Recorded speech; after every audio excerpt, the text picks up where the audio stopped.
Bonjour mes amis, que Dieu vous bénisse tous.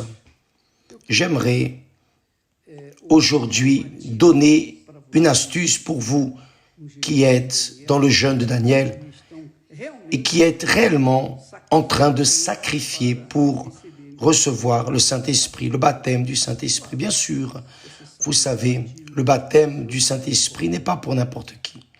Non, il n'est pas. Il n'est pas. Il est seulement pour ceux qui ont soif, ceux qui ont faim de justice. Donc, il faut que la personne ait soif, qu'elle veuille véritablement au-dessus de tout. Évêque, mais comment peut-on avoir soif de l'esprit? C'est la même chose. Vous avez soif de vous marier, vous avez soif de réaliser vos rêves, vous avez soif de faire ceci, de faire cela et autre chose. Vous avez vos soifs naturelles et vous courez après, vous restez focalisé sur cet objectif, sur ce rêve, et cela ne sort pas de votre tête, n'est-ce pas?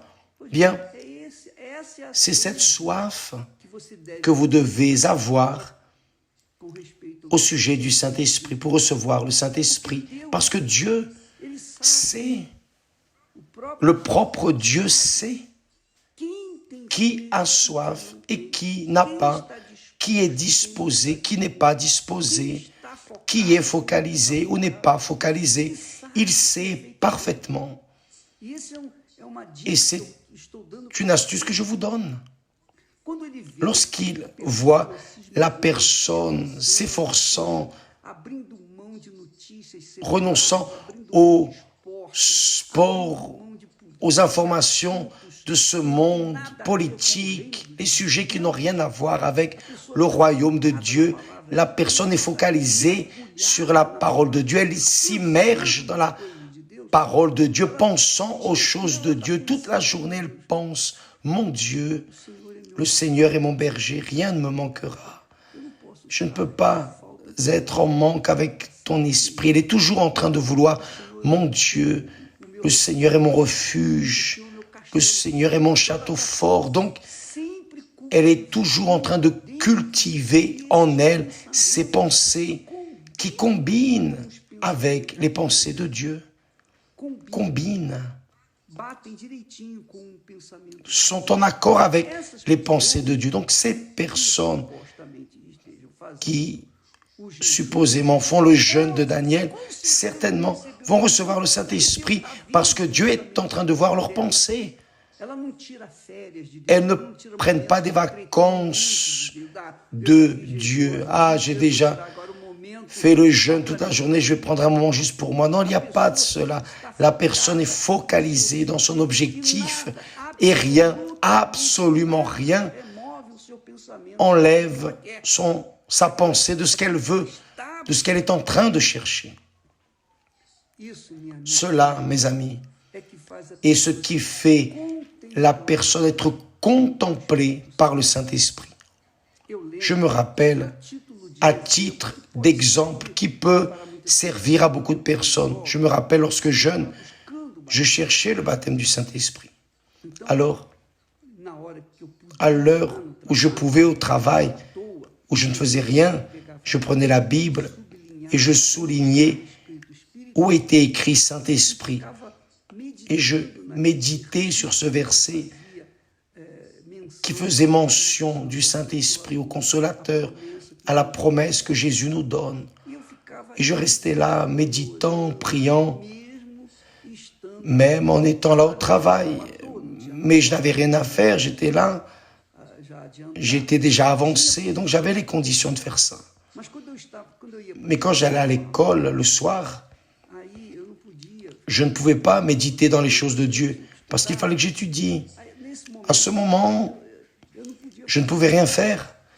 Mais lorsque je sortais du cours, je recommençais à penser dans les choses de Dieu. C'est-à-dire, je cultivais ma pensée 24 heures pratiquement dans la recherche du Saint-Esprit. Mes amis, Si vous recevez le Saint-Esprit, ou plutôt quand vous recevrez le Saint-Esprit, vous serez une nouvelle créature.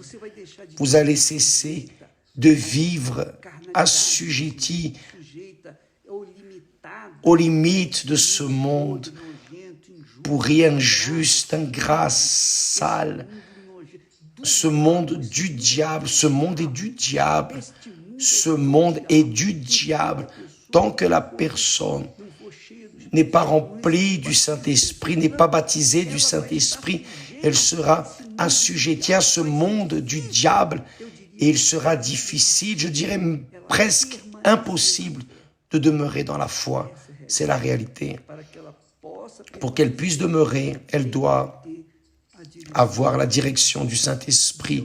Dieu veut faire cela, mais il ne va pas faire cela de manière aléatoire, n'importe comment. Il ne va pas distribuer le Saint-Esprit comme on lance du maïs aux poules. Non, il va donner le Saint-Esprit à ceux qui ont soif, ont faim de justice, qui veulent vraiment entrer dans le royaume de Dieu, qui veulent vraiment servir comme instrument entre les mains de Dieu, qui veulent véritablement faire la volonté de Dieu.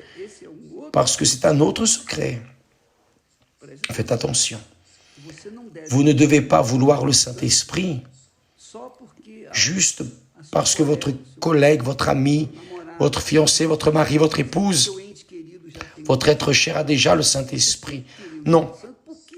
Vous devez vouloir le Saint-Esprit parce que vous avez besoin de savoir ce que Dieu veut de vous. Vous avez besoin de connaître la volonté de Dieu pour votre vie. Vous voulez le servir, faire sa volonté, juste cela. Donc, pour que vous connaissiez sa volonté, il n'y a que le Saint-Esprit pour révéler.